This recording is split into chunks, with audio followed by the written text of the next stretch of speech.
era a carta magna, a constituição do delinquente. E qual é a função básica do princípio da legalidade? Limitação das fontes formais do direito. Isso é importantíssimo. Só a lei. Isso impede que haja fonte formal, que advém dos costumes, da jurisprudência e da analogia. As pessoas não podem sair criando tipos penais de qualquer modo. Ela necessariamente tem que passar pelo processo legislativo. Garantir a segurança jurídica. Segundo Luiz Ferrajoli, outro autor alemão, idealizador do garantismo penal, a lei existe para proteger e garantir o ônus. Princípio da intervenção mínima.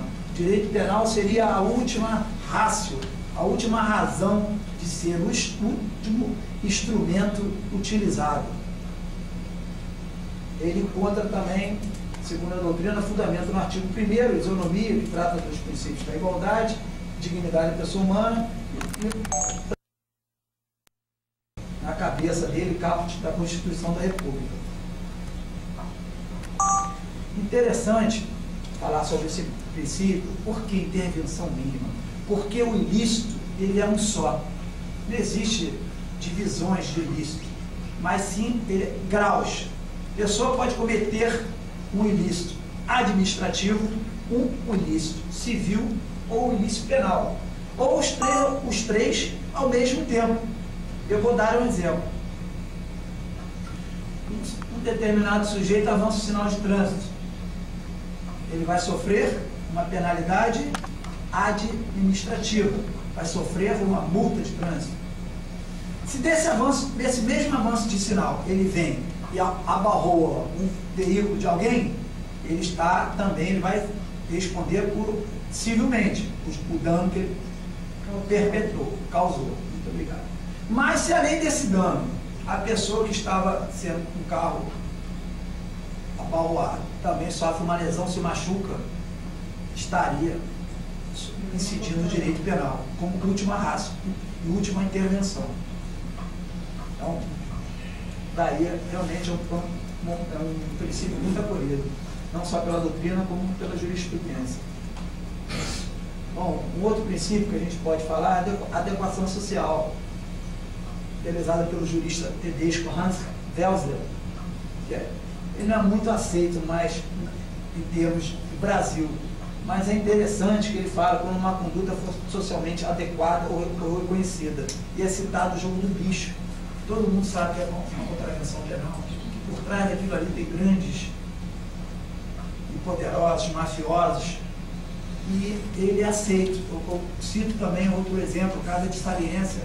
No Brasil não é proibido se prostituir, mas é proibido exploração da prostituição.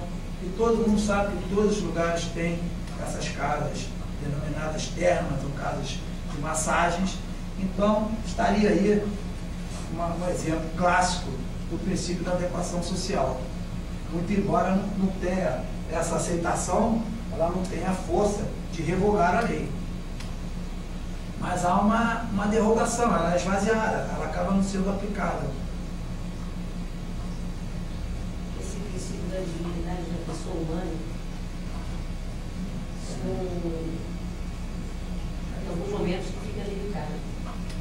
Alguns não, em muitos. O tempo todo. Até porque, Rogério, o tempo todo ele é violado. Pois é, então você vê assim, teve uma pergunta para o delegado, que era a seguinte: doutor,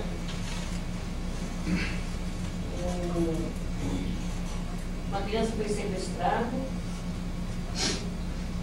e um dos sequestradores foi pego e está à sua frente.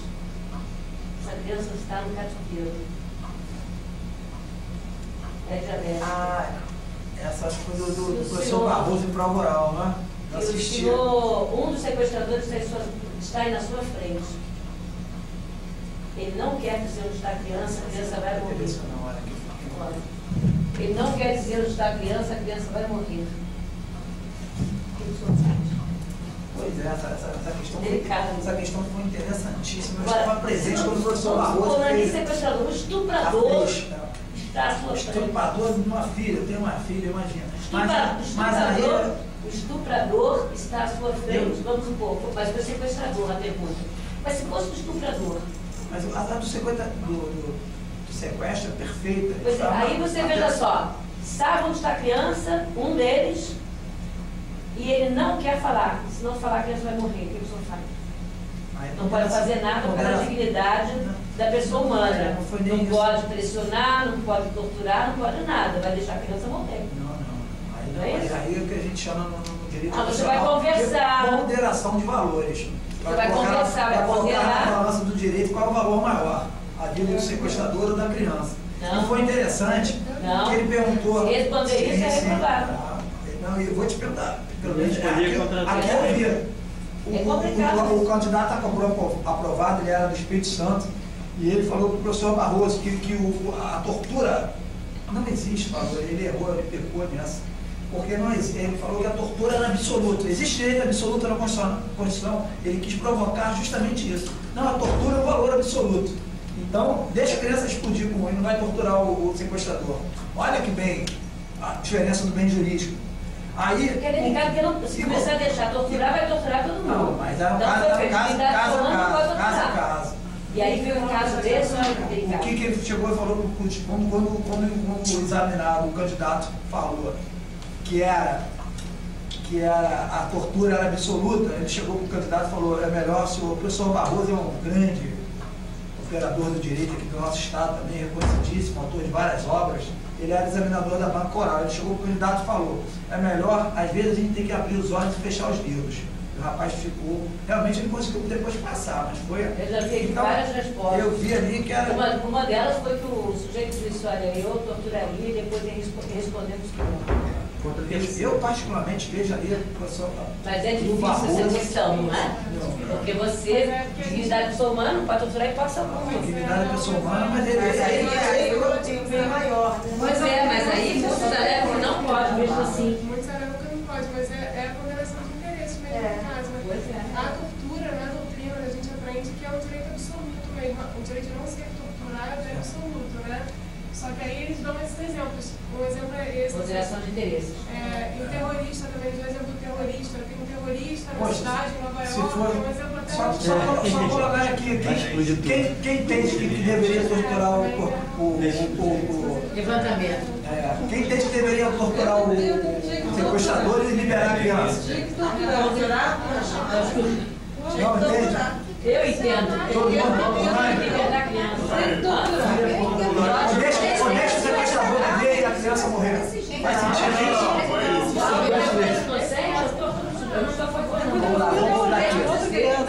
Vamos voltar. O princípio da culpabilidade.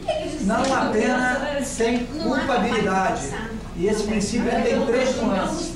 Não há responsabilidade penal objetiva pelo simples resultado. Responsabilidade penal do fato, ela é diferente da responsabilidade penal do autor. Isso também é muito interessante, porque deve-se julgar o fato e não aquela pessoa. A gente sabe que, infelizmente, as cadeias no Brasil, como que elas são? Feitas de pessoas miseráveis, humildes, a grande maioria descendentes, afrodescendentes. Então, o direito penal deve se voltar para o fato e não para o autor. E culpabilidade é a medida da pena. Ou pena é a medida da culpabilidade. Por favor, Stefano.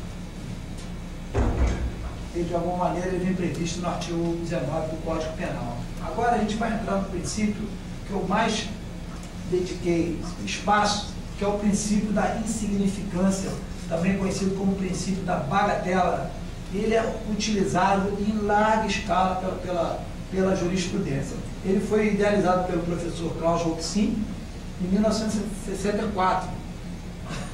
Interessante o acordo que o professor Rogério Greco colaciona em seu livro. Um acordo, uma emenda de uma decisão do Tribunal de Justiça do Rio Grande do Sul.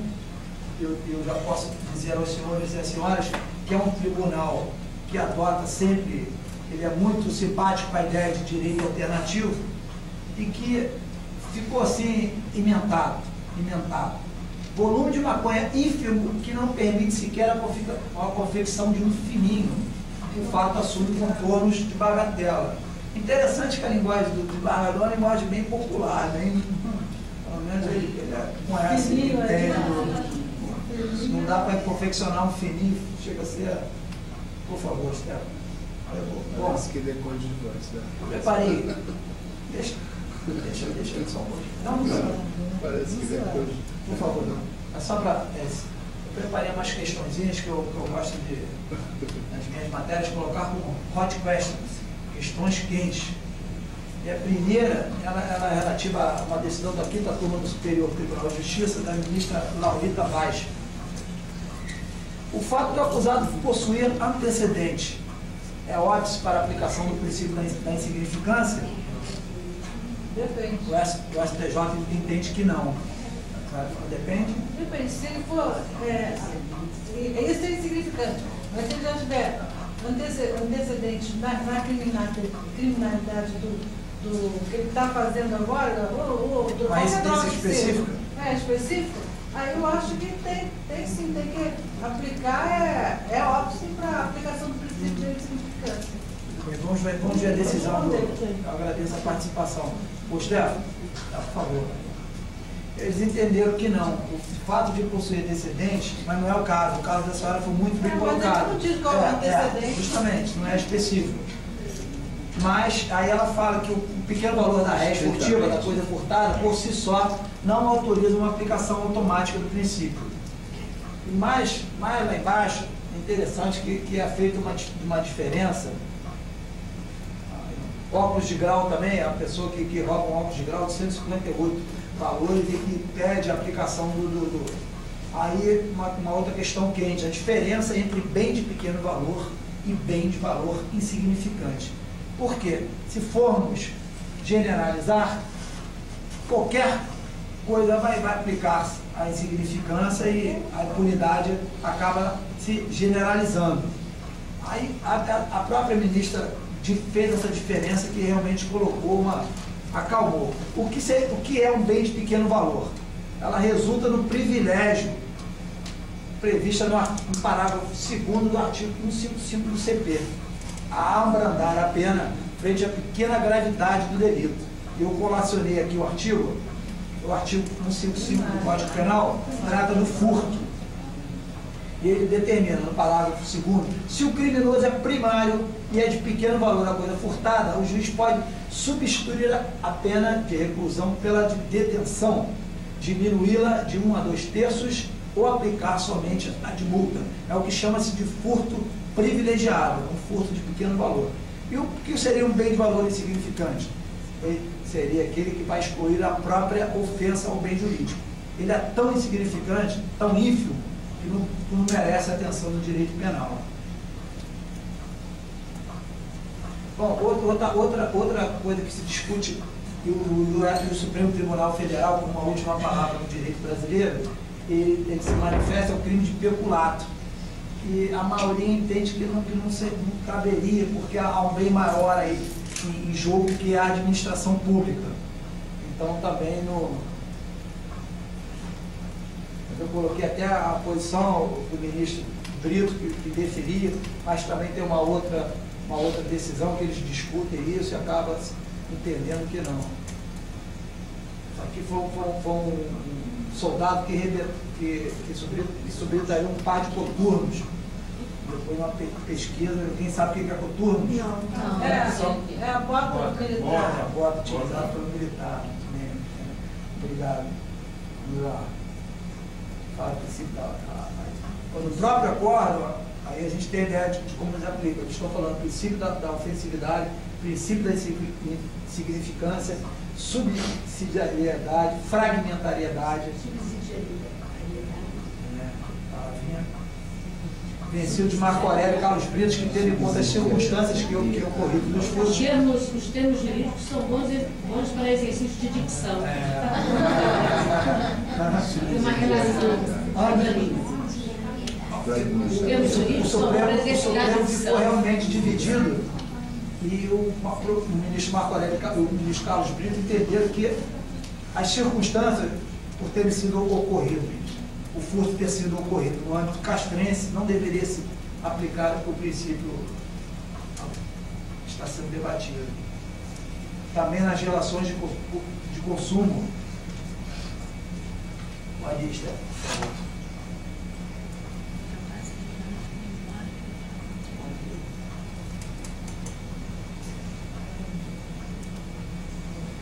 Mas também se resolveu no time o resultado final. Foi. Aqui a discussão é o seguinte: o militar foi pego fazendo uso de substância entorpecente, salvo engano, maconha, e pediu a aplicação na quantia pequena do princípio da insignificância. Mas a ministra Carmen Lúcia entendeu que no caso ali aplicava-se outro princípio, que é o princípio da especialidade, porque o Código Penal militar, ele é especial ao Código Penal e tem um princípio em latim que diz que lex specialis derogat lex generalis. Então a lei, isso quer dizer o quê? A lei especial deroga a lei geral. O Código Penal, por ter caráter de norma geral, o princípio da especialidade inerente ao Código Penal militar não se aplicaria no âmbito militar. Por favor, Rogério. Ela entendeu isso e, nas circunstâncias do caso, o fato não é penalmente irrelevante, pois a droga apreendida, além de ter sido encomendada por outra pessoa, seria suficiente para o consumo de 2 pessoas, o que configuraria minimamente a periculosidade social da ação do paciente. Foi a posição da ministra Carmen Lúcia. Mas um pouquinho mais, por favor. Aí que eu coloquei até. Aí o que aconteceu?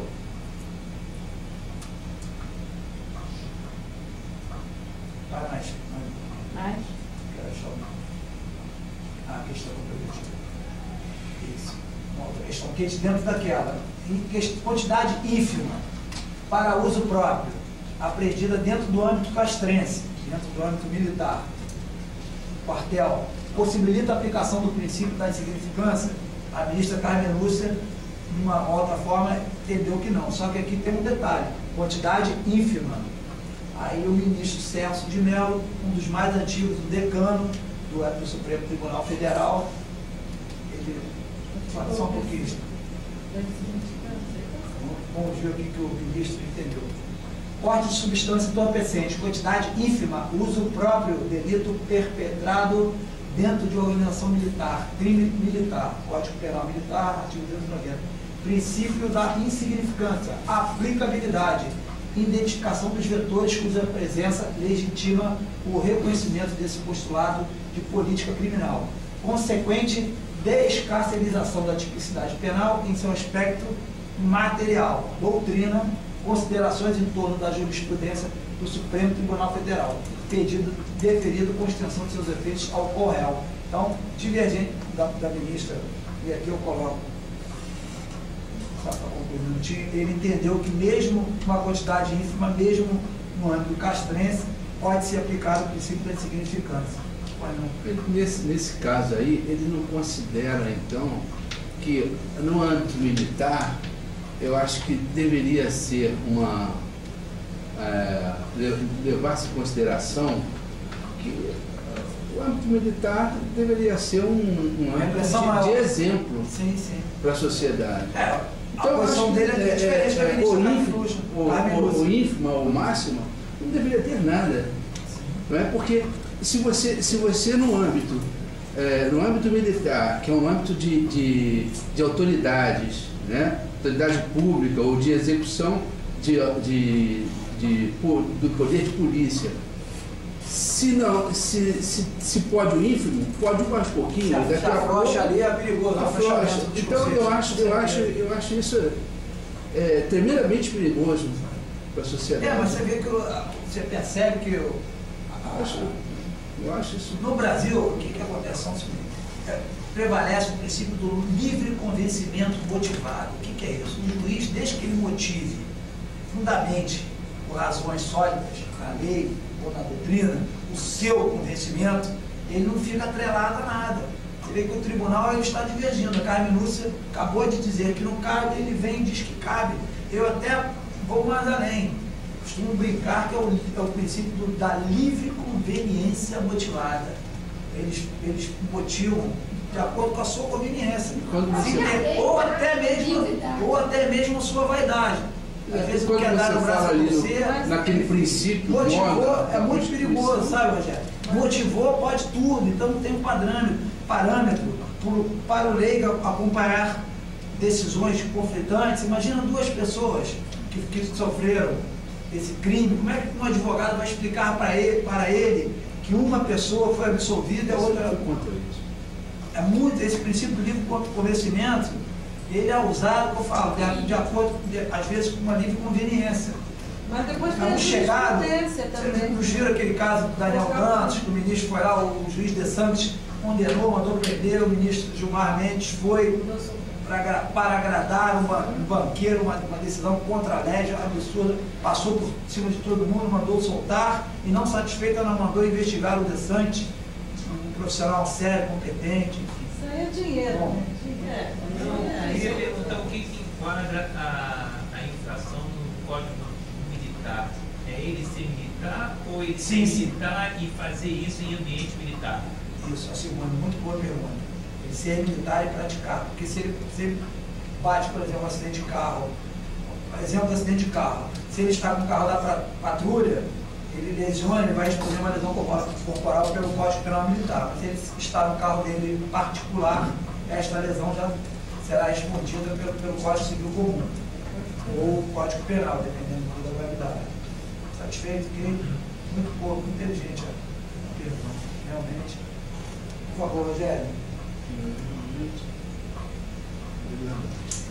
Eu vou só fazer uma pequena digressão. Por que o Supremo Tribunal Federal julga essas causas? O Supremo Tribunal Federal não era para se imiscuir nisso. A última palavra deveria ser o Superior Tribunal de Justiça, porque nós temos juiz monocrático, o Tribunal de Justiça, os tribunais de justiça estaduais e o Superior Tribunal de Justiça já como terceiro grau de jurisdição. O direito já vem. Só que há uma ação constitucional chamada habeas corpus, que sua tradução quer dizer corpo livre, e o Supremo Tribunal Federal acaba acolhendo advogados habilidosos, impetram habeas corpus nos tribunais, eles são indeferidos, vão para o STJ e acabam chegando. E o Supremo Tribunal Federal, aí volta o caso, eles acabam tendo também interesse, como foi o caso do Daniel Dantas, que chegou ao seu absurdo de publicar uma súmula vinculante, que tem um caráter obrigatório, porque se não for cumprida, ele vai chegar no recurso do Supremo, e um juiz que descumpriu uma súmula vinculante, ele vai até responder por um processo chamado reclamação, sobre algemas. O que o Supremo Tribunal Federal tem que se meter com a conveniência de uma algema? Por quê? Pessoas, como disse a senhora, poder econômico, violando poderes econômicos, pessoas sendo algemadas, e os ministros que são escolhidos pelo presidente da República, é outra falha. Mas o poder executivo. Como? O problema ali não foi o Daniel Dantas. Não, estou dando um exemplo. O problema ali é o seguinte, é o que o Daniel Dantas representa, porque não era ele sozinho. Sim. Prender o Daniel Dantas significaria prender muita gente que estaria por trás do que representa o Daniel Dantas.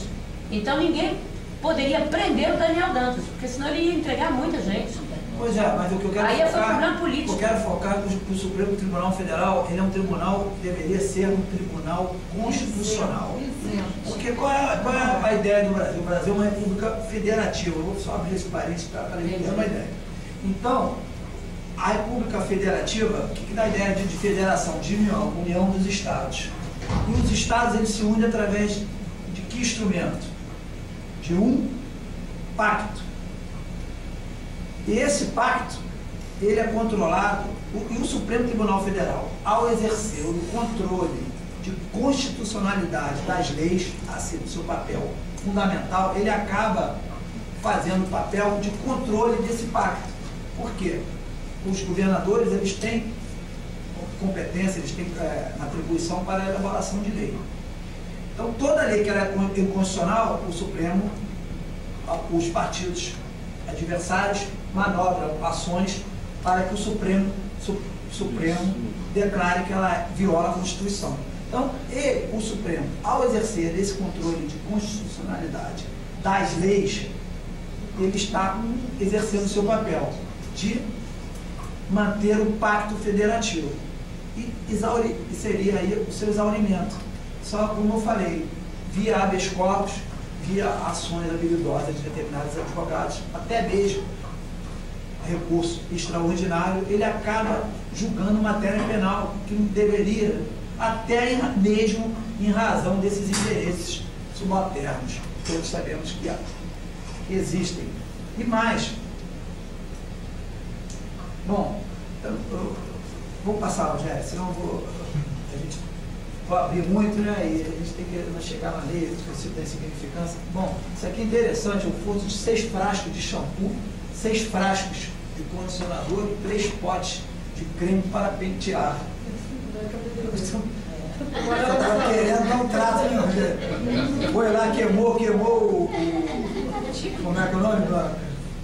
Pranchinha. Botou a prancha, fez umas cores, pegou chuva, ela foi lá e... Bom, aí eles entendendo que realmente, no caso, a aplicação tendo em vista tratar-se era um bem de... Pode passar, por favor.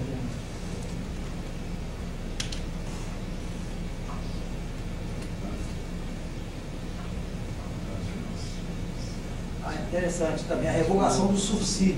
Sursi é a suspensão condicional do processo. Você sofre uma pena e o juiz entende que você pode ficar em liberdade condicional. Uma chance que a justiça dá a determinada pessoa de se recuperar. E ela vai e comete um segundo crime. É o que a senhora destacou, mas não é o caso aí de específico. E a pessoa estava em livramento condicional, em sursi, e tentou, foi até um furto tentado, não foi consumado, uma bijuteria de ínfimo valor, menos de R$30. E o Supremo entendeu, ou o STJ, através de sua 6ª turma, entendeu que haveria de ser aplicado o princípio da insignificância. Antigamente, esses tipos de furto, a pessoa era presa com outros, ficava presa com outros que cometiam roubos e agressões fortíssimas. Não acontecia isso? Sim. Hoje ainda tem, delegacia, ainda todo mundo junto. Aí esse princípio também é para evitar isso. Sim, também. Sim, é. Você movimentar. Mas ainda assim, movimentar a máquina penal vai dar uma chance. Porque mistura, não tem seleção. Sim, não. O princípio da insignificância ele exclui o próprio tipo. Não há. Mas agora? Sim. Antigamente não era assim? Até hoje, de repente, acontece. Pessoa que faz um furto desse tipo aí, uma bijuteria, de repente está arriscado de ficar preso com um bandido que é um assassino. De alta periculosidade. Exatamente. Aí essa pessoa depois sai de lá criminosa, porque passou por loucuras dentro da prisão. Sim, se lá no Nordeste ficou uma mulher, gente, com não sei quantos homens estupraram, uma menor, tudo, aqui tudo pode. Poxa, no final de semana eu fui com a Blanca, a gente estava lá em busca, televisãozinha RJ, eu quase não vejo, procuro não me integrar muito com esses noticiários de jornal, atualiza de uma outra forma, aí apareceu, a gente viu, né, Blanca, as cadeias no Brasil femininas, uma promiscuidade, uma insalubridade, uma coisa assim, aterrorizante. Eu acho que nem que comete um crime pior que seja, merece aquilo. Mas qual é a finalidade do cárcere? A reinserção social. A lei, fala para ela, né? Alagado, água, as pessoas em pé, no banheiro. Por favor, tem que mostrar mesmo, para o povo ver como é que é. É interessante, uma furto de uma cruz, até isso, você vê, chega o tribunal, chegar ao tribunal, isso custa dinheiro, é muito tempo, muita gente trabalhando para discutir um furto de uma cruz, de um cemitério, de um túmulo, R$10, pega a pessoa, mas isso chega ao tribunal, chega a ser cômico que com o tribunal movimenta uma máquina em vários graus de jurisdição até chegar a falta de bom senso de um juiz que viu isso prima facie, de primeira, e não fulminou a ação penal. Tal, e o promotor talvez que fique recorrendo até... Por favor, Rogério. Que loucura, né? Mas esses furtos nos cemitérios é muito, muito comum nos Muito comum. cemitérios. E eles vendem para os comerciantes que Agora de novo. Brasil, no cemitério. Eu não sei qual é pior, os que roubam ou os que compram. Isso é claro. Tudo tem um valor de mercado, né? Vamos lá, Rogério, por favor. Água potável, isso aí é só um exemplo. Vamos passando para a gente poder chegar na... Água potável? A cidade. Bom, esse é o princípio também de assento constitucional, o princípio da individualização da pena. Encontra assento constitucional e assento legal, tanto no Código Penal como na Lei 7.210, que é a lei da execução penal.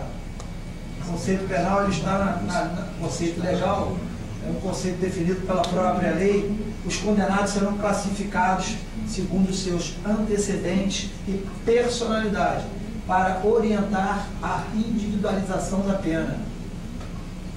Por favor. Esse é um preceito que a gente vai ver mais lá na frente como que ele é importante. Então, procure fixar isso. Serão classificados segundo os seus antecedentes e personalidade. Então, deve ser feita uma... Porque a pena tem 3 fases. A consumação no plano abstrato, fase seletiva, do professor César Roberto de Sambu, a aplicação no plano concreto, plano abstrato, a lei, plano concreto, a aplicação, violou, roubou, está sendo processado, foi condenado, e o plano de execução, a lei de execução penal. Então, nessa hora é que vai ser observado o princípio. A pena será executada na conformidade das aptidões pessoais de cada apenado. Procura-se fazer uma seleção para que não haja uma mistura, enfim, individualizar e ajustar a pena combinada, considerar os dados objetivos e subjetivos da infração penal no momento da aplicação e da execução.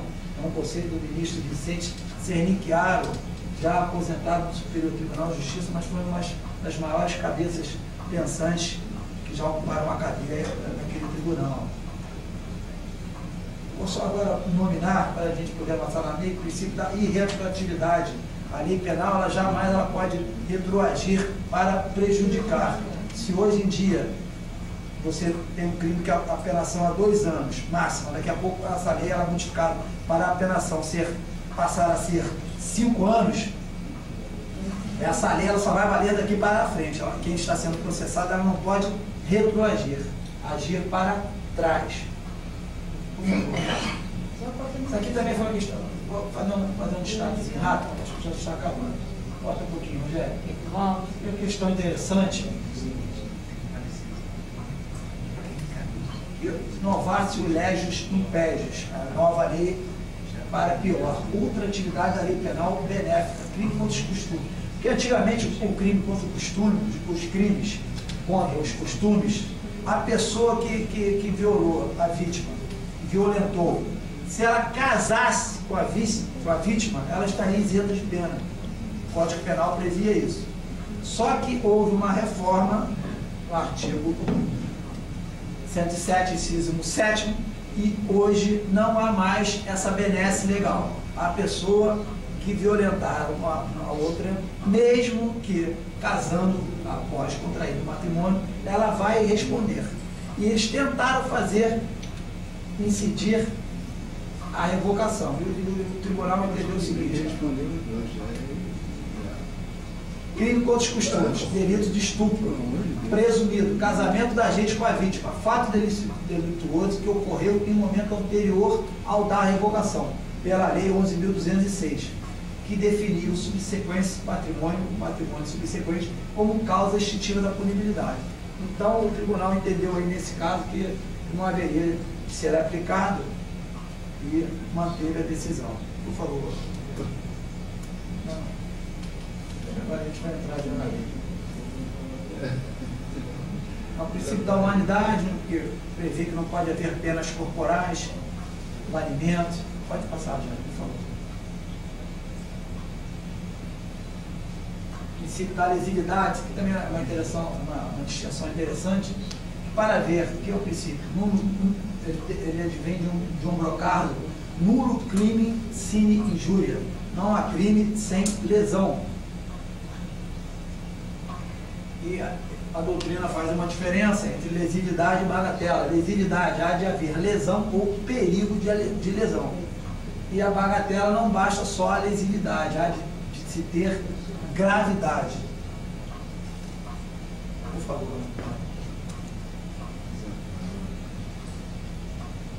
Proporcionalidade, que costumo dizer que é um nome técnico moderno que se dá ao bom senso, e agora a gente finalmente chega na Lei 11.343.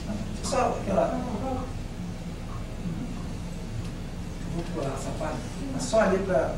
Ela tem uma emendazinha que traz o vetor, qual é a ideologia do legislador.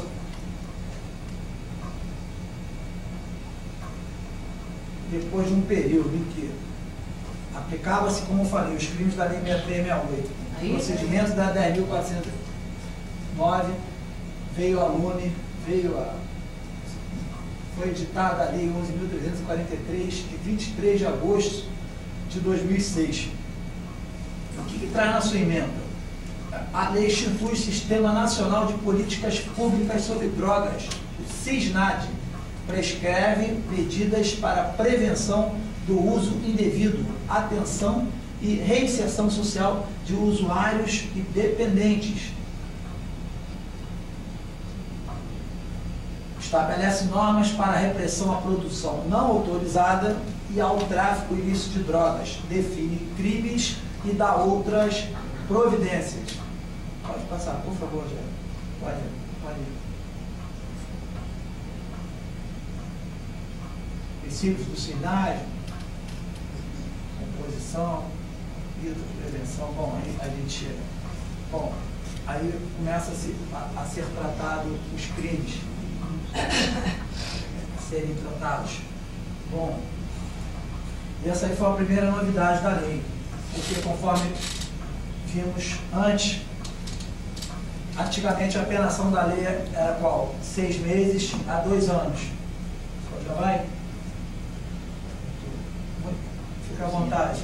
Muito obrigado por ter vindo. Prazer imenso tê-lo na plateia, sim?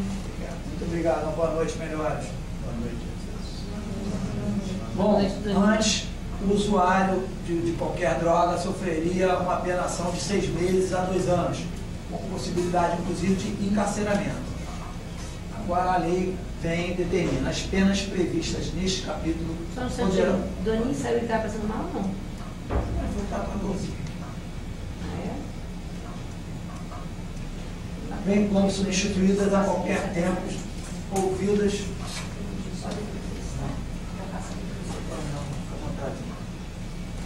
Ouvidos o Ministério Público e o defensor. Quem adquirir, aí começa o primeiro crime que trata sobre o usuário. Quem adquirir, guardar, tiver em depósito, transportar ou trazer consigo para consumo pessoal drogas sem autorização ou em desacordo com determinação legal ou regulamentar, será submetido às seguintes penas: advertência sobre os efeitos das drogas, prestação de serviços à comunidade e medida educativa de comparecimento a programa ou curso educativo. Então, só um minutinho. Então, vejam, não há mais, legal, não há mais, as penas agora são essas: advertência sobre os efeitos das drogas, prestação de serviço à comunidade e medida educativa de comparecimento a curso ou programa educativo. Bom, cárcere não há mais para usuários de drogas. Por favor, né? Determinando a lei, as mesmas medidas submete-se quem, para seu consumo pessoal, semeia, cultiva ou colhe plantas destinadas à preparação de pequena quantidade de substância ou produto capaz de causar dependência física ou psíquica. Essa agora realmente é uma novidade, uma tarefa difícil do aplicador de direito. Para determinar se a droga destinava-se a consumo pessoal, o juiz atenderá à natureza e à quantidade da substância apreendida, o local e as condições em que se desenvolveu a ação, as circunstâncias sociais e pessoais, bem como a conduta e os antecedentes do agente.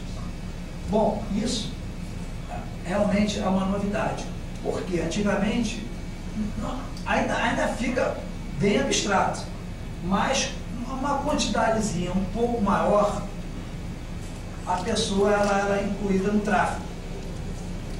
E há uma diferença realmente grande. O que foi se amadurecendo ao longo dos tempos? Como já falei aqui outras vezes. Uma pessoa, o que a lei quer? Qual é a finalidade? Eu tentar. Uma pessoa com condições econômicas, que tem condições econômicas, e gosta de comprar uma quantidade maior e guardá-la, para fazer seu uso esporádico. Já conversei isso até com desembargadores, com operadores do direito. Ela não quer correr o risco de toda hora ter que se deslocar, comprar, enfim. Então não vai ser mais a quantidade. Pessoal, um empresário que for pego, por exemplo, meio quilo de maconha, mas que ele foi pego no carro dele, por exemplo, circunstâncias sociais e pessoais, não tem antecedente, não foi pego com dinheiro, não tem livro de anotação do tráfico, armas, não há o menor indício de que esse empresário pratique atos de comércio, mercancia referente à venda de drogas. Ele merece responder pelo tráfico? Não. É um artigo veio do juiz, mas isso é muito perigoso, porque o primeiro juízo de valor que vai fazer é o delegado na delegacia. Então dali já começa, aí vem um promotorzinho mais animado, o delegado entende que é tráfico, autua no tráfico. Vamos? Aí passa mais um dinheiro para o delegado? Não sei chegar aí, a ideia não é essa, mas vem um delegado que entende que seja tráfico aquela quantidade, aí vem um promotor animado, denuncia no tráfico, já está com o pé quase meio bem enrolado com a justiça criminal, até provar, vem um juiz de bom senso, um bom defensor, que ele tem acesso, e que prove que realmente ele jamais traficou, que ele não vendeu nada, que é um usuário que gosta de ter lá guardado o seu negócio, seu estoque lá como pessoas, infelizmente gostam de drogas em geral, tem gente que gosta de álcool, de ter uma adega, é proibido, mas a pessoa quer ter a quantidade dela lá, enfim. Ela não vai ser mais incriminalizada no tráfico. O artigo 3º determina que as penas previstas nos incisos 1 e 2 do caput deste artigo serão aplicadas pelo prazo máximo de 5 meses. 5 meses, aquelas medidas educativas. Prisão jamais. Em caso de reincidência, cometer novo crime, o máximo da pena prevista é 10 meses. Também não pode passar de 10 meses de jeito nenhum. Todo o foco da lei é no sentido da reinserção social do usuário e ou dependente. Aí determina a prestação de serviço à comunidade será cumprida em programas comunitários, entidades educacionais ou assistenciais, hospitais, estabelecimentos, por aí vai. Para garantir o cumprimento das medidas educativas a que se refere o caput, a cabeça do artigo, nos incisos 1, 2 e 3, a que injustificadamente se recuse o usuário, poderá o juiz submetê-lo sucessivamente a: ele descumpriu, vai ser preso? Não. A admoestação verbal, levar a uma bronca ou imposição de pena de multa.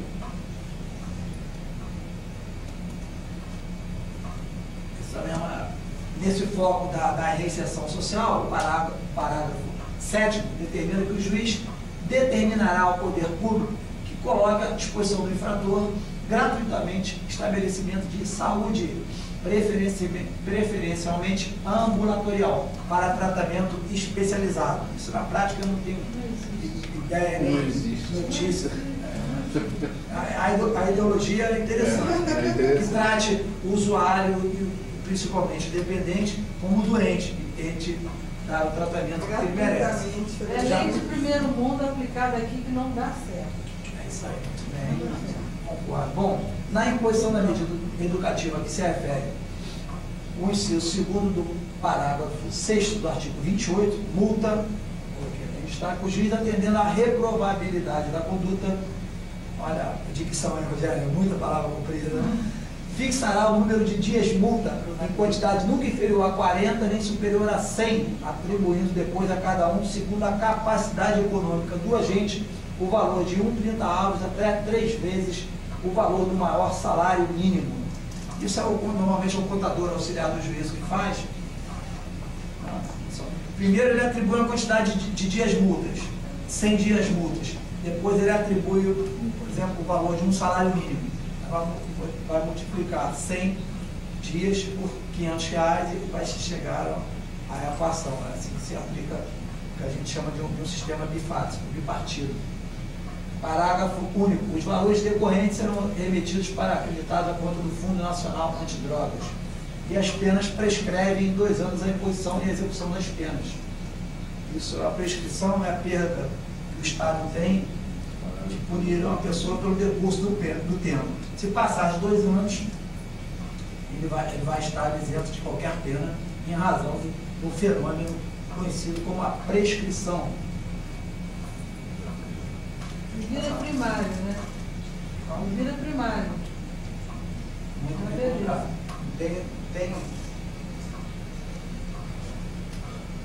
Não, veja bem, a senhora fez uma pergunta interessante. Eu falei a princípio, mas eu estou meditando.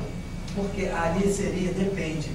Se você não é processado e antes do processo ocorre a prescrição, aí ela extingue a primariedade, certo? Mas se é no processo, aí existe a prescrição da pretensão punitiva.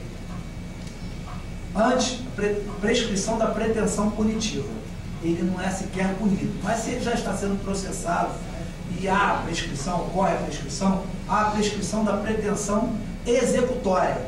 E nessa não tem a força, não tem o condão de eliminar os vestígios, no caso aí, a residência, o mal antecedente. Bom, aí vem a questão. Right question, uma questão quente, hoje já está pacificada, mas que na época da lei, agitou bastante a comunidade jurídica. O professor Luiz Flávio Gomes, do alto da sua inteligência, editor de vários livros, conceituado, operador do direito, inovador dos cursos jurídicos e dia com teleconferência, foi pioneiro na teleconferência, vem e escreve que a lei, o artigo 28 da lei, criou um terceiro gênero. Não é uma infração penal, não é uma infração administrativa, é uma infração sui generis. O que seria uma infração sui generis?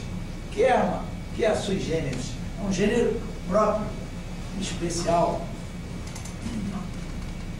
Eu considero que minha filha tem uma beleza sui generis, especial. Bom, é um exemplo clássico. É um exemplo clássico que é próprio, gênero próprio. Bom, vamos lá ver. Por que o professor Luiz Flávio Gomes, além do interesse de vender muitos livros, considera-se crime a infração penal que a lei comina? Ele se fincou, o seu foco foi, dentre várias razões, no decreto-lei 3914 de 1941, que é a lei de introdução ao Código Penal, que no artigo 1º ele define, o decreto define o que é crime. Considera-se crime a infração penal que a lei comina em pena de reclusão ou detenção, quer isoladamente, quer alternativa ou cumulativamente com a pena de multa. E contravenção, a infração a que a lei comina. E isoladamente, pena de prisão simples ou multa, ou ambas alternativamente. Então, crime, infração penal que ele comina pena de reclusão ou detenção. Contravenção, infração que a lei comina pena de prisão simples ou multa. E a nova lei não comina nem nem prisão, justamente, nenhuma das hipóteses. Muito obrigado. E agora? Vamos ver o que ele... Esse é o foco dele. E o que o professor... Pode diferenciar detenção e reclusão? Reclusão é um sistema mais severo, normalmente em presídios de segurança máxima. Apenas cumpridas em presídios de segurança máxima. E a detenção já seria um presídio de menor severidade. Em Niterói tinha um presídio que ficou conhecido, já desativado, de Carlos Costa, que era até conhecido como o sítio do Pica-Pau Amarelo. Pessoas idosas, por exemplo, idoso, então ele é levado, não há um rigorismo tão forte como se dá hoje em dia, por exemplo, no Bangu, nessas presídios mais modernos, e até mesmo fora, como no Paraná, os presos cariocas, Fernandinho Beiramar, entre outros, são removidos para lá. Eu não sei nem se o Bangu é realmente segurança máxima, mas ele fica vulnerável diante do poder do tráfico, eles acabam fazendo um convênio com o Estado, e esse do Paraná realmente ele é... E a detenção é uma pena que ela é prevista no Código Penal para crimes que não são tão graves. Foi respondido?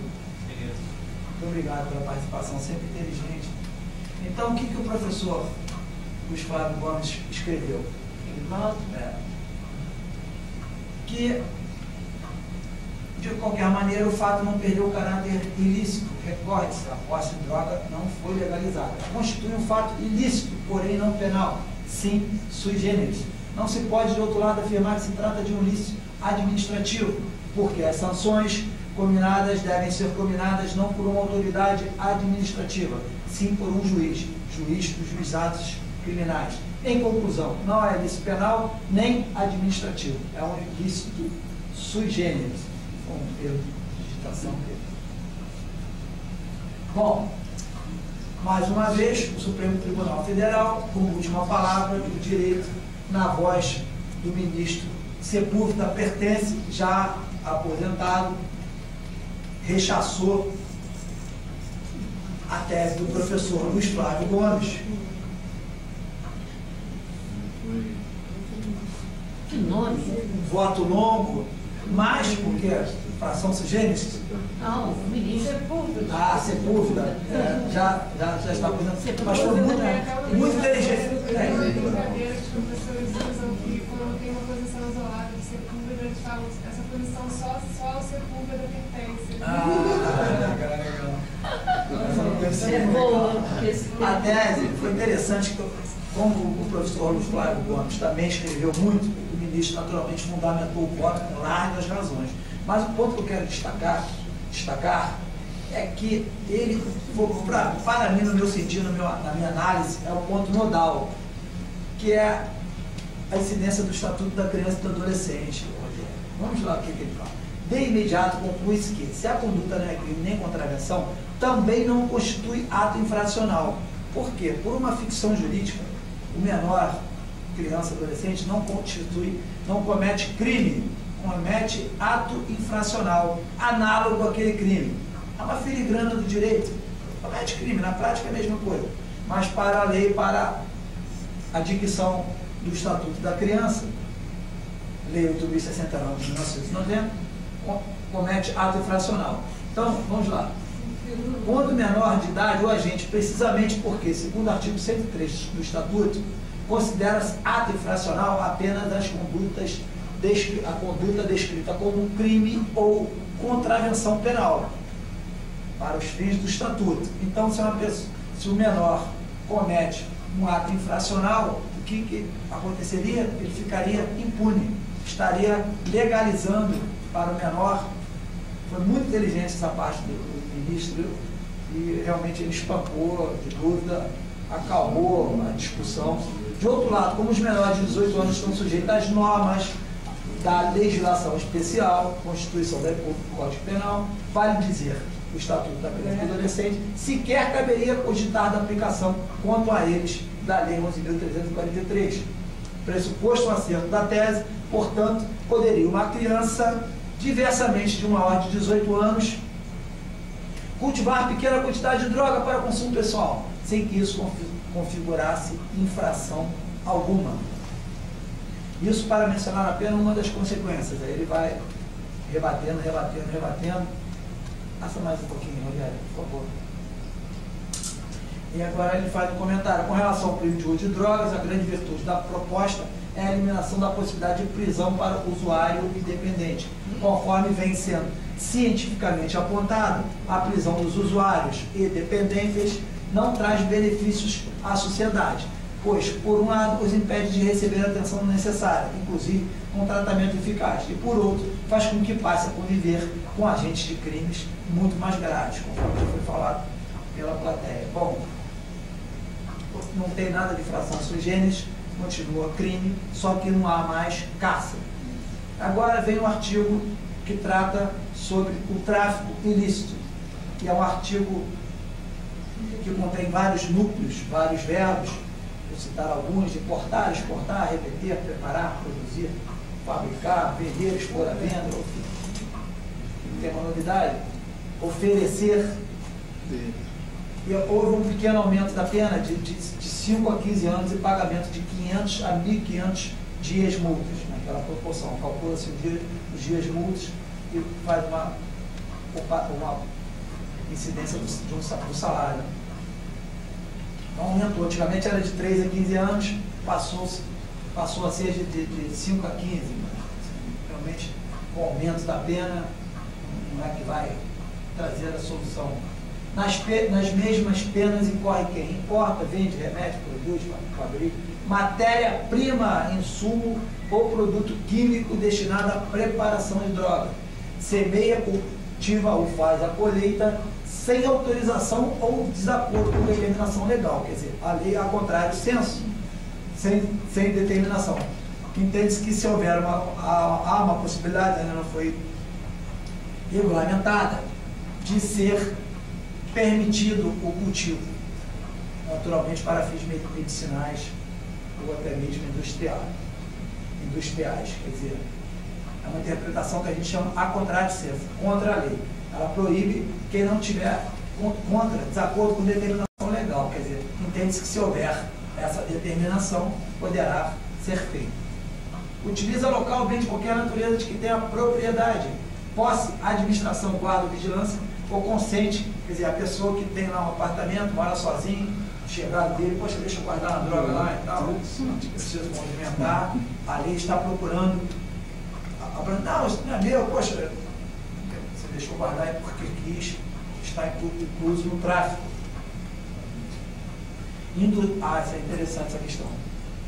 Volta um pouquinho só, Rogério, por favor. A questão que é na prova federal, não. Induzir, instigar alguém ao uso indevido da droga. Esse caso aí, detenção de 1 a 3 anos e multa.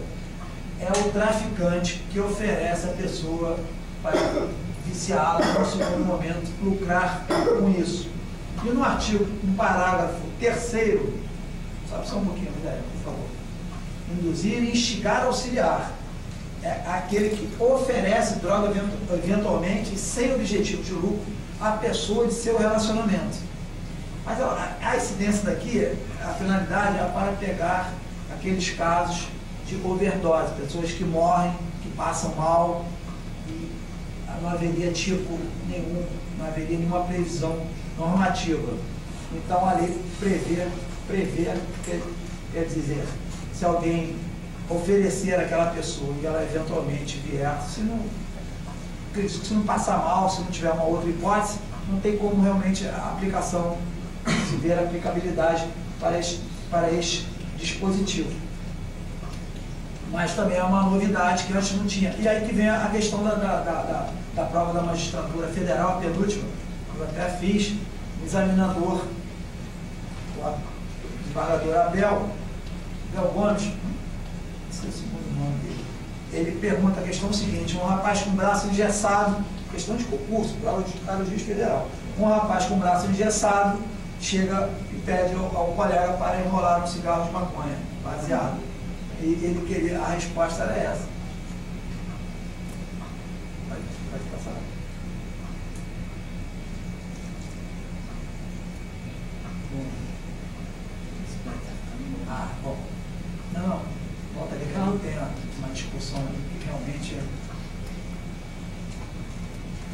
Nos delitos definidos no caput, cabeça do artigo, no parágrafo 1º, as penas poderão ser reduzidas de 1 a 2/3, vedada a conversão em restritivas de direito. A lei veda que se converta. Condenado ao tráfico, pegou pena mínima, 5 anos. Pode converter? E aí, a lei diz que não. Desde que o agente seja primário, prevê a diminuição. Com os antecedentes, não se dedica a atividade criminosa, nem integre a organização criminosa. E agora? Cabe a substituição? Mais uma vez, o Supremo veio e entendeu que cabe a substituição. Recentemente, o Aresto, o ministro César Peluso, recém-possado presidente daquela corte, sobre que aspecto? A gente já viu mais lá em cima. Viola o princípio da individualização da pena. Então, se a pessoa presa e acusada, condenada no crime de tráfico, as circunstâncias do caso a caso, poder-se-á ser convertida essa pena por uma restritiva, 2 restritivas de direito, e uma chance que lhe será dada de uma reinserção social, que não o cárcere. Interessante que já na antiga, naquela conjugação da 6368 com a 10.409, é o desembargador Eduardo Mair, do Tribunal de Justiça do Rio, também de forma isolada, ele já entendia que cabia essa conversão. Mas agora o Supremo, com a lei, porque na antiga lei de tóxico não havia essa proibição de substituição. E agora ela veio expressa. E agora, recentemente, o Supremo Tribunal entendeu que cabe. Vai ser o caso a caso. As circunstâncias, a quantidade da droga pedida, enfim, a qualidade pessoal do acusado. Se o juiz entender, ele pode aplicar a substituição. Ou seja, substituir o cárcere por medidas que restringam o seu direito, comparecimentos a cursos, limitação de final de semana. Pessoal, isso no Brasil também é complicado esse controle. Nosso serviço de assistência social é muito frágil, mas pode ser limitado. Cesta básica que eu não sei, mas até porque cesta básica não é pena, é uma obrigação que inventaram aí, começou de uma hora para outra ser aplicada, enfim.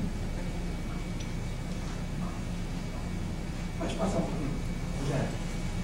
Prevê também, a lei prevê a associação eventual, associação eventual, 34, antes de discutir isso também, tinha o artigo 14 e 18 da 6368, se era associação eventual, se era associação permanente. Agora a lei prevê, permanente ou não, a pessoa vai responder pode ter sido associado uma vez só. Vamos fazer uma empreitada, vamos comprar lá um quilo de maconha, dividir, eu vendo metade, você vende metade. Associação eventual, vai ser condenado, pena alta, 3 a 10 anos. Associação permanente, os caras são sócios daquele empreendimento, também vão responder pelas mesmas penas. Ou não? E no caso do Dado Dolabella, que aquilo pode acarretar que ele foi pego com 3,5 gramas e a delegada liberou ele, e pode acarretar ela? Acredito que ali vai ser para o uso, ele não tem nenhuma característica de traficante. Em relação também aos processos de agressão contra Dona Giovanna, como? Os processos que ele tem? Processos anteriores. Não, ali... De agressão. O antecedente sempre pega, né? Na hora que ele quiser se defender, ele já vai ser uma pessoa para mostrar um descontrole, usuário de droga, personalidade agressiva, aí tudo já contribui para fazer. Não, é difícil. Mas já serve para fazer um juízo de valor e revelação. Sim, já tem um antecedente, já tem uma condutazinha que mostra uma personalidade desvirtuada com drogas, para crimes, enfim. Rogério?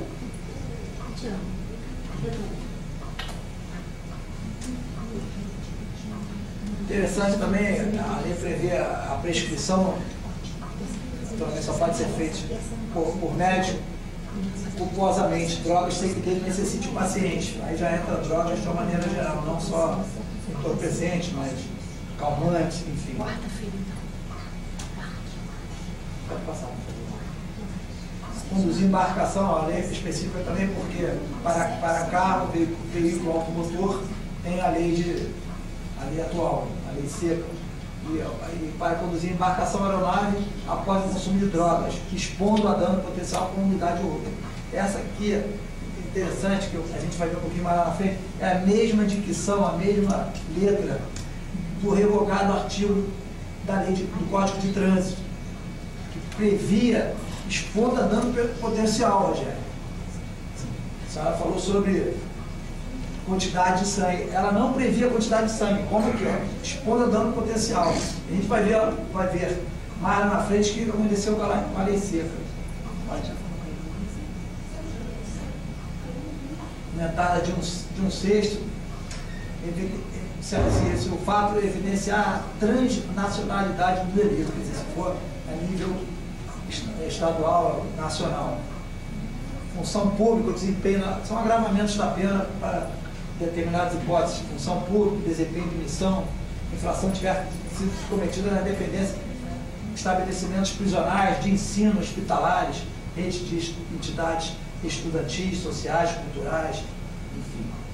Ela está tentando abranger o máximo de incidência, né? Praticado com violência, grave ameaça, emprego de arma de fogo, são todas causas de aumento de pena. Caracterizado o tráfico de estados da federação, entre estes e o Distrito Federal, visar atingir criança ou adolescente, apesar que tem a lei específica lá, o Código de Estatuto da Criança e do Adolescente. Colaborar, aí já é um caso de redução de pena, o caguete, o delator, que a gente chama de delação premiada, ele colaborar voluntariamente, e essa colaboração tiver eficácia, ele pode também ter a pena reduzida. Vamos dar um detalhe.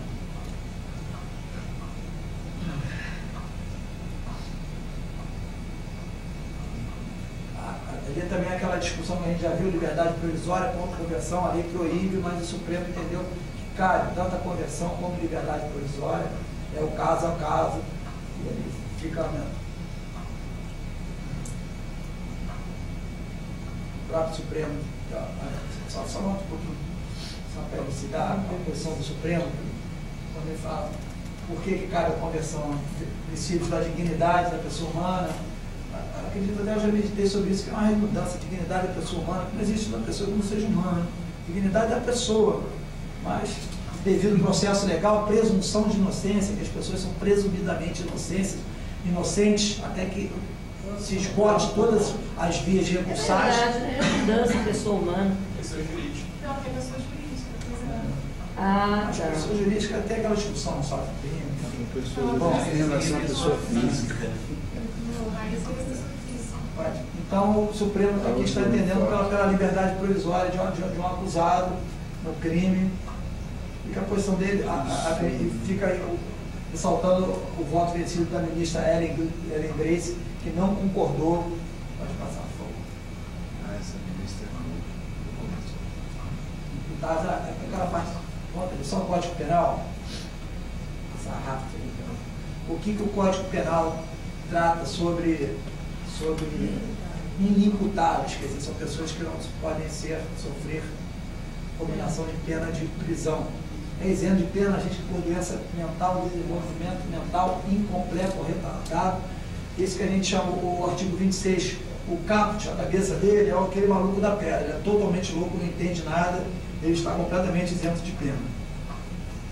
E o parágrafo único é o desenvolvimento mental incompleto ou retardado. Então ele é maluco, beleza, ele é social e tal, mas também ele vai ter a capacidade de discernimento reduzida, e também a sua penalidade ela vai ser reduzida, mas ele vai sofrer as consequências da prática de um ato ilícito. E os menores de 18 anos são penalmente inimputáveis, ficando sujeitos às normas estabelecidas na legislação especial. Agora, o Estatuto da Criança, o que o Estatuto da Criança trata sobre drogas? Considera a criança, classifica a criança, feita essa lei, a pessoa até 12 anos de idade incompletos, e adolescente, aquela entre 12 e 18 anos. É proibida, ela começa a tratar, isso também tem uma discussão doutrinária, é proibida a vida da criança ou adolescente dele. Deixa um pouquinho, por favor, né?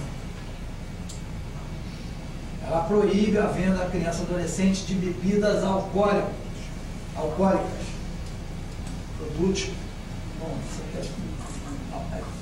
Não, matéria, por favor. E o que acontece? O artigo 81 determina que é proibido vender bebidas alcoólicas a menores. A gente sabe que, como falei, o exemplo da festa, não só vende, como fornece. E o artigo 243 do Estatuto da Criança e do Adolescente determina vender, fornecer, ainda que gratuitamente, ministrar ou integrar produtos cujos componentes possam causar dependência física ou psíquica. Então, há quem entenda que quem oferecer bebida alcoólica para menores, ministrar gratuitamente, não estaria violando o Estatuto da Criança, mas sim, e a pena é mais alta, detenção de 2 a 4 anos e multa, se o fato não constitui crime mais grave. Sobe um pouquinho, Rogério. Como o Estatuto da Criança não mencionou aqui bebidas alcoólicas e fala produtos que possam causar dependência física ou psíquica, a doutrina entende que seria o caso da aplicação. Pode subir, por favor. Sobe o dela. Seria a aplicação do Decreto-Lei 3688, a Lei de Contravenções Penais, que é expresso: servir bebidas alcoólicas a menores de 18 anos, prisão simples de 2 meses a 1 ano. Essa é uma discussão que eu acredito que já esteve mais estéril e agora realmente está prevalecendo o Código de Defesa do Consumidor. E aí veio um arresto relativo a isso do STJ, dizendo que o ato infracional análogo ao tráfico de drogas, apesar de sua natureza eminentemente hedionda, não seja por si só a aplicação de medida socioeducativa de internação, já que essa conduta não revela violência ou grave ameaça à pessoa. Então, um menor que foi preso, incluso no tráfico, e que eles entendem que não é caso de internação, tem outras medidas socioeducativas previstas no Estatuto.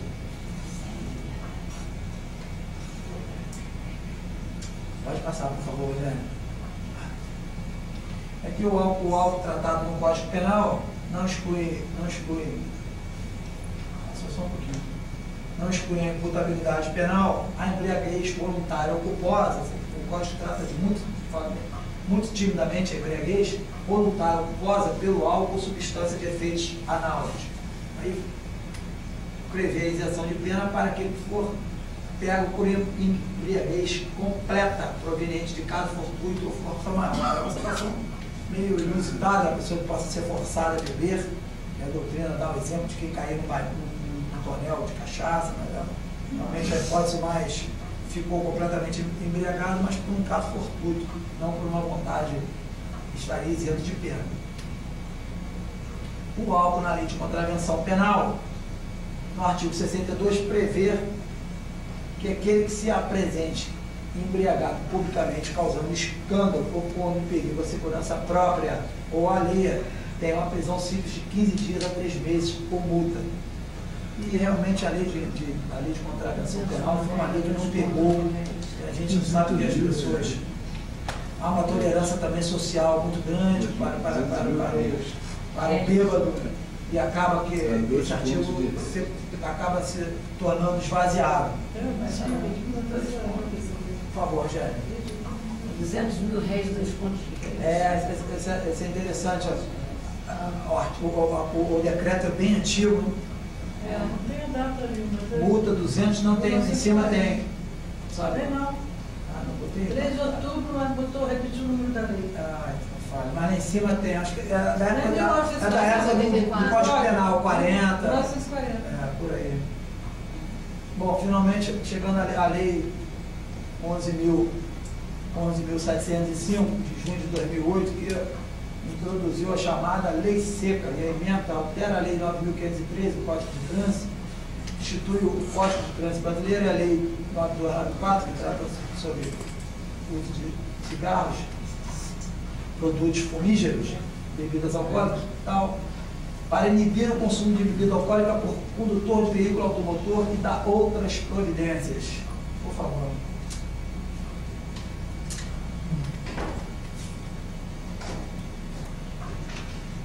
Não. Só aí, isso. Bom. Aí, mas... aí. Está perfeito. O artigo 65, ela alterou, ela não é uma lei, ela tem seus artigos próprios, mas nesse caso, ela alterou o artigo 165 do Código de Trânsito. E o que o determina? Dirigir sob a influência de álcool ou de qualquer outra substância psicoativa que determine dependência, infração gravíssima. Então, aqui estamos aí diante de medidas administrativas. Penalidade, multa 5 vezes, suspensão de dirigir por 12 meses. Direito de dirigir. Medida administrativa, retenção do veículo até a apresentação de condutor habilitado e recolhimento do documento de habilitação. Então, aqui é o que acontece na lei seca. A pessoa que for pega alcoolizada, para o fim da medida administrativa, ela não precisa fazer teste de bafômetro, não precisa de nada. Os sinais, como é que determina o artigo 276? Qualquer concentração de álcool por litro de sangue sujeita o condutor às penalidades previstas, qualquer concentração prevista no artigo 165. A infração prevista poderá ser caracterizada pelo agente de trânsito mediante a obtenção de outras provas em direito de medidas acerca dos notórios sinais de embriaguez, excitação ou torpor apresentado pelo condutor. Quer dizer, o teor alcoólico, a agressividade, o descontrole, ele pode apreender, até por uma questão de segurança pública, apreender este condutor, aplicar a sanção, a multa de 5 vezes, em torno de R$1.000, perda da carteira. Aí, até aqui, está ok. Ele vai responder. Por favor. Agora, com relação ao crime, ela alterando o artigo 306 do Código de Trânsito, passou a ter a seguinte alteração: conduzir veículo automotor na via pública, estando com concentração de álcool por litro de sangue igual ou superior a 6 decigramas, ou sob a influência de qualquer outra substância psicoativa que determine dependência. A maconha. Sim, qualquer uma. Êxtase, cocaína, qualquer uma. Mas também é muito difícil. Bom, o que aconteceu com a lei? Antes, sobe um pouquinho, Roberto, por favor. Agora, a mudança de quantidade de sangue superior a 6 decigramas. Antes, o que a lei previa? Conduzir veículo na via pública. Bom, ela foi até justificada. Está aqui a comparação. Conduzir veículo motor na via pública sob a influência de álcool ou substância de efeitos análogos, expondo a dano potencial à comunidade de outros. Então, se estivesse expondo a perigo, dirigindo um zigue-zague, a pessoa descontrolada, era a mesma coisa da infração administrativa. Ela seria pega, processada, não haveria mais necessidade de outras provas, de medir quantidade de álcool no sangue, enfim. Dirigir na contramão. Justo. Isso. O que aconteceu? Com a nova lei, exige-se medição de índice sanguíneo. Só que nós vimos lá em cima que os pactos de direitos humanos são recepcionados pelo ordenamento jurídico como norma supralegal. Eles estão acima da lei. E o Brasil, sendo signatário do Pacto de São José da Costa Rica, o artigo 8º, a linha L, determina que ninguém é obrigado a fazer prova contra você mesmo. Então, na medida em que o poder público, só pode verificar isso com um exame de sangue ou um teste clínico, e você não é obrigado a se submeter a isso passando lá a discussão do DNA, o juiz criminal não vai condenar uma pessoa com base numa prova relativa. Por quê? O princípio da legalidade estrita é o maior bem que a gente tem em vida, a liberdade. Então a lei acabou esvaziada. Vamos ver o que o STJ decidiu. Antes da reforma promovida pela Lei 11.705, o artigo 306 não especificava qualquer gradação de alcoolemia necessária à configuração do delito de embriaguez ao volante, mas exigia que houvesse a condução anormal do veículo, contramão, ou a exposição a dano potencial. Assim, a prova poderia ser produzida pela conjugação da intensidade da embriaguez, ser visualmente perceptível ou não, com a condução destoante do veículo. Dessarte, era possível proceder-se ao exame de corpo de delito indireto ou supletivo, ou ainda a prova testemunhal, quando impossibilitado o exame direto. Contudo, a lei, ao dar nova redação, sabe um pouquinho. Aí ele vai fazendo a digressão. Com isso, acabou por especificar também o meio de prova admissível, pois não se poderia mais presumir a alcoolemia. Veio a lume, então, o decreto 6488 de 2008, que especificou as duas maneiras de comprovação: exame de sangue e o teste etilômetro ou bafômetro. Conclui-se, então, que a falta dessa comprovação pelos indicados meios técnicos impossibilita precisar a dosagem de álcool no sangue, o que inviabiliza a necessária adequação típica e a própria persecução penal. É tormentoso ao juiz deparar-se com essa falha legislativa, mas ele deve sujeitar-se à lei, quanto mais na seara penal, regida sobretudo pelo princípio da estrita legalidade. A gente viu lá em cima. Anote-se que o nosso sistema repudia a imposição de um indivíduo produzir prova contra si mesmo, auto-incriminar-se. Daí não haver também a obrigação de submissão ao exame de sangue e ao teste de bafômetro. Com esse entendimento, a turma concedeu a ordem de habeas corpus para trancar a ação penal, fulmina. Quer dizer, você pode até ali, para evitar um desacato, uma outra situação, ser submetido ao processo penal, mas ele estará afadado ao insucesso, a pessoa vai ser essa decisão do...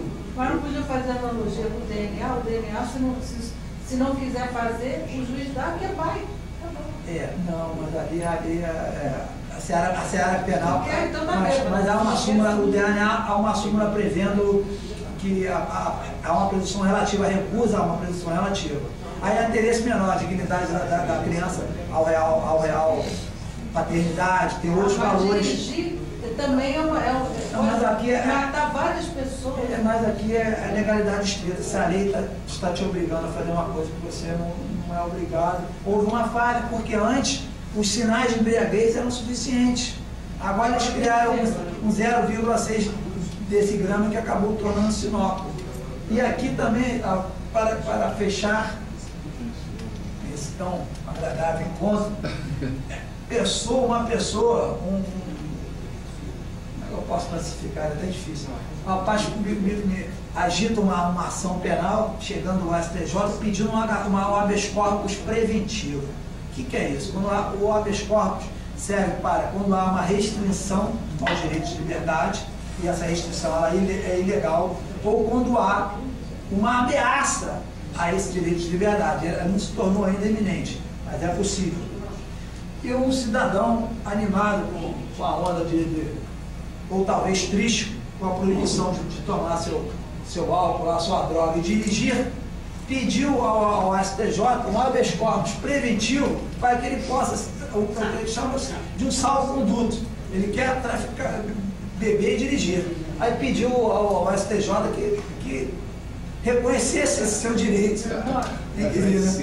Não se pode considerar como fundado receio para propiciar a ordem de habeas corpus preventivo por simples temor de alguém de porventura vir a submeter-se ao denominado teste do bafômetro quando trafegar pelas ruas em veículo automotor. Quer dizer, chega a ser um absurdo, né, Rogério? Você querer que a justiça te dê um salvo-conduto para você poder beber à vontade e cometer crime. Bom, só para falar esse caso do essas brigas aí, bafômetro, perdeu o sentido? O policial tem que pedir licença. É uma concorrência social muito grande, as estatísticas são muito favoráveis. O que eu entendo, minha opinião pessoal, que não deveria ser feito assim, do jeito que é. Esse estardalhaço, ontem mesmo eu voltando do curso aqui para bola, lei seca.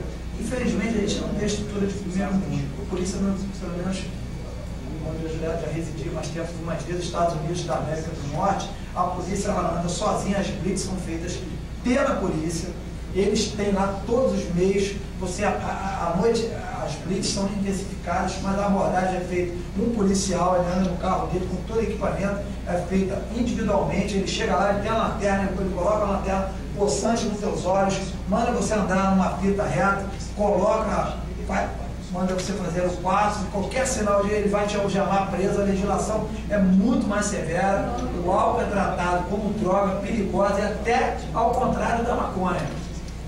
Como a gente viu lá, tem uns spot clubs, na Califórnia é receitado medicinalmente, a tolerância nos Estados Unidos com álcool é bem maior. Não, você não pode portar bebida alcoólica nem na rua, as pessoas bebem, agora que está chegando aqui a moda do tanto quanto tarde, de sacos de papel escondido na praia, nos lugares. No carro, se achar uma lata vazia, você vai ser preso. Depois de 10 horas da noite, todos os selects, os postos 24 horas, a porta que vende bebida alcoólica, elas são seladas, não vende, só volta a vender às 6 horas da manhã. Então, normalmente você só pode beber em casa, livremente, ou em boates.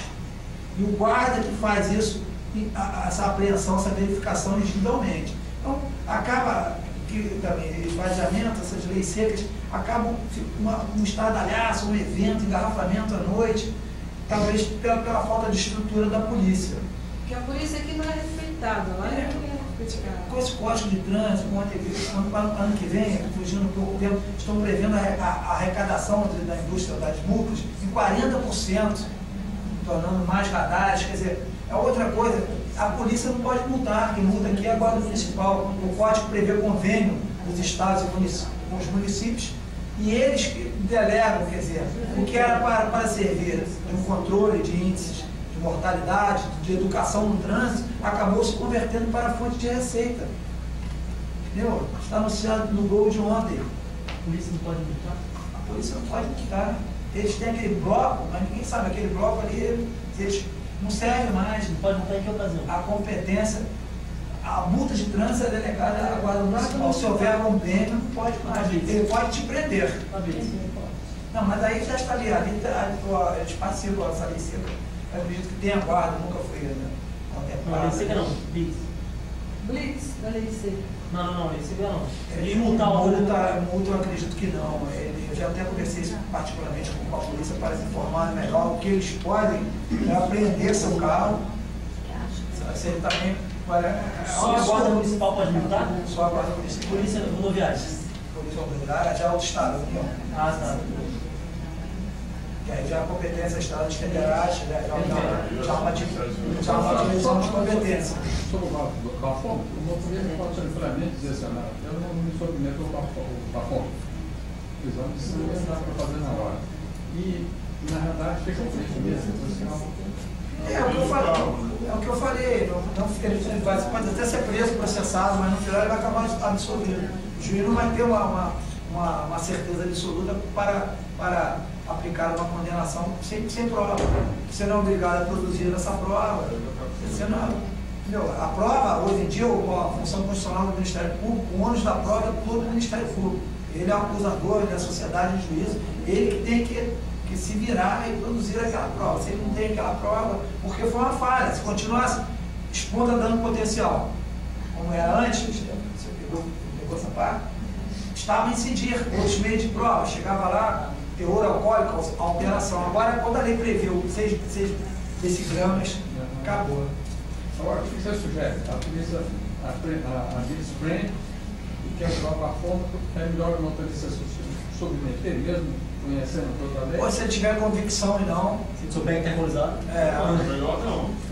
Eu também tenho um critério, só um segundinho, porque o Código de Processo Penal, artigo 240, determina que só haverá busca pessoal quando houver fundada suspeita.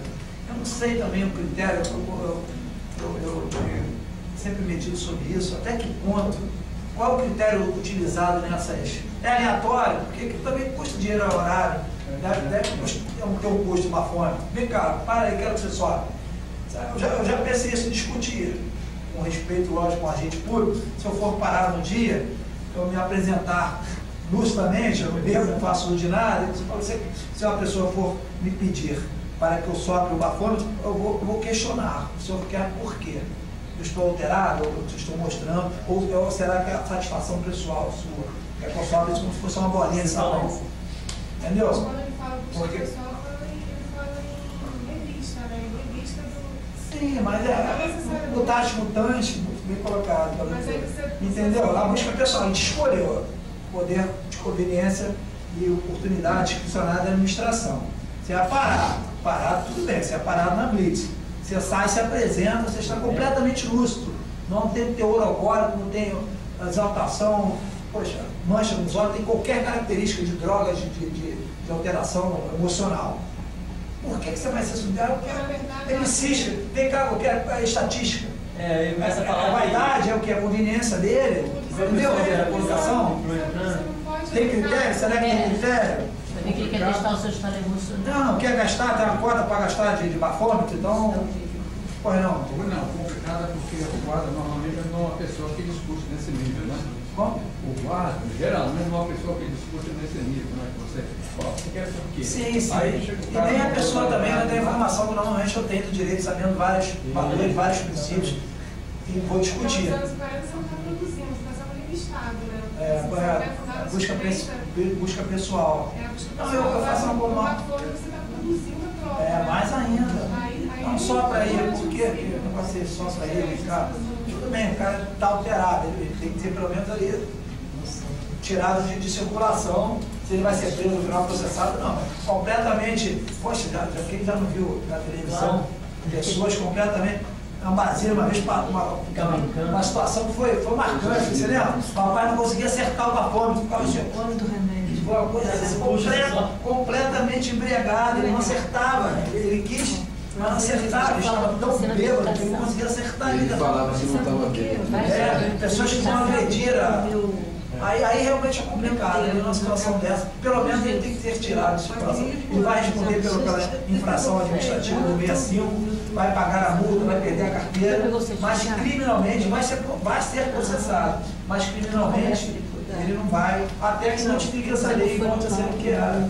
Ou não, porque quem faz a lei, de repente, muitos de Brasília gostam, a gente sabe que o presidente da República, com todo respeito, é chegado numa cachaçinha, enfim. De repente a coisa já é feita, até para que não é possível que criem-se esses monstros, essas reformas permitam.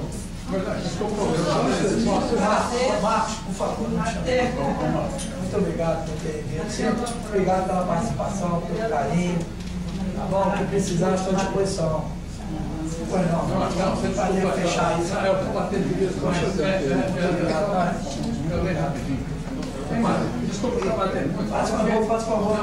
Nosso contexto real, eu tenho amigo motorista que é na estrada, parado à noite, e tem um medo do guarda. Ele não bebeu, não está bebendo. Mas sabe se lá, se aquilo está começar a discutir, inclusive uma conversa. Se aquele bafômetro está adulterado, será que está lacrado, sabe bonitinho? Tem o controle do Inmetro. Não, mas já tem coisa pior, precisa com a autoridade, tentando discutir. Sim, a pessoa mais rude, menos esclarecida, não tem uma oratória da Rogéria Guia. Tem está lacrado certinho, ele te mostra para você testar para ver se está lacrado? Pois é, será que tem o teste do Inmetro? Não, lacrado é um teste com aprovação do Inmetro. Fica lacrado, mas é lacrado. Tem que ter o selo do Inmetro, isso é fundamental. Bom, essas blitz aí tem. Quer dizer, quem aplica atualmente a fiscalização no trânsito é a polícia municipal? O código prevê convênio dos estados. A minha dúvida persiste no seguinte sentido. Certa ocasião eu recebi uma multa em Niterói. Eu estava estacionado numa rua em que tinha 300 ou 500 carros estacionados no mesmo lado que eu estava, com a placa de estacionamento permitido à minha frente. Então. Aí veio uma multa de Niterói para mim, expressamente a multa dizia o seguinte: eu estava multado porque eu estava com o carro estacionado indevidamente, por não estar com a papeleta do estacionamento dentro, estava apenas fora, mas não estava dentro do carro, né?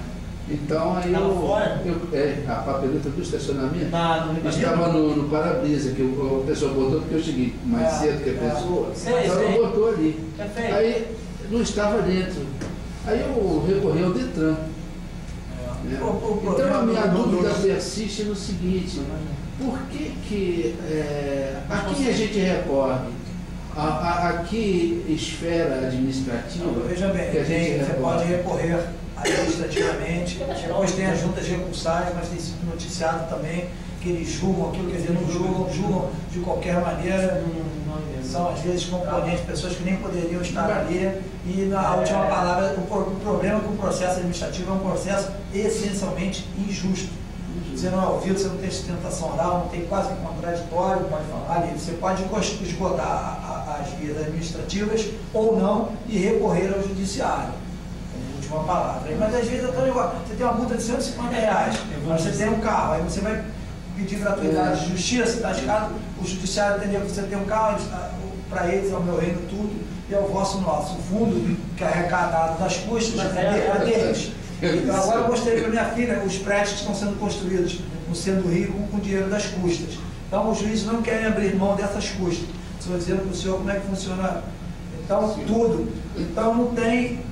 O senhor tem um carro, tem carro, não quer pagar justiça, aí você vai pagar R$250 de uma custa mínima de um processo para discutir uma multa de R$200, R$150, essencialmente justa, e está arriscada e fica debatendo com o procurador do Estado e você acaba deixando. E cada um desses que tiver uma multa pequena e não recorrer judicialmente, imagina a grandeza. Entendeu? Até gerar isso só vai parar na hora que realmente tiver uma lei que modifique o sistema. Não existe, a polícia não pode vender, virou, o que eu falei, virou fonte de receita. E vem a previsão orçamentária que aumente, o Estevão está falando que o Globo de ontem, que a previsão orçamentária que aumente 40% da arrecadação de multas para o município do Rio, a previsão, ou a nível brasileiro, todo, 40%. Então já estão de olho ano que vem aumento. E para onde vai esse dinheiro? Poxa, eu não tenho que dizer as palavras, como em palavras é impossível. A alegria de Deus como meus ouvintes, uma plateia, como diz o poeta, composta de gente fina, elegante, sincera, que me ajudaram, participaram, me alegraram com sua presença. Eu agradeço mais uma vez esta grande mulher, empresária, professora, mãe, chamada Rogéria Guida. Um pouco disso tudo é minha, um pouco minha mãe, um pouco minha amiga, um pouco minha professora. A alegria, a oportunidade deste encontro me motivou a voltar a acelerar aos estudos, a confiança depositada. E a minha filhinha, que está aqui ansiosa, tem uma prova amanhã cedo, um provão longo e cansativo, mas que não mediu esforços para vir me prestigiar, me alegrar no caminho de ida, no caminho de volta, até porque já tinha alguns dias que eu não havia, meu coração estava bem maltratado, e hoje realmente uma noite inesquecível, que eu só tenho a agradecer, desejar a todos sentimentos que contem sempre muita paz e muita alegria. Muito obrigado.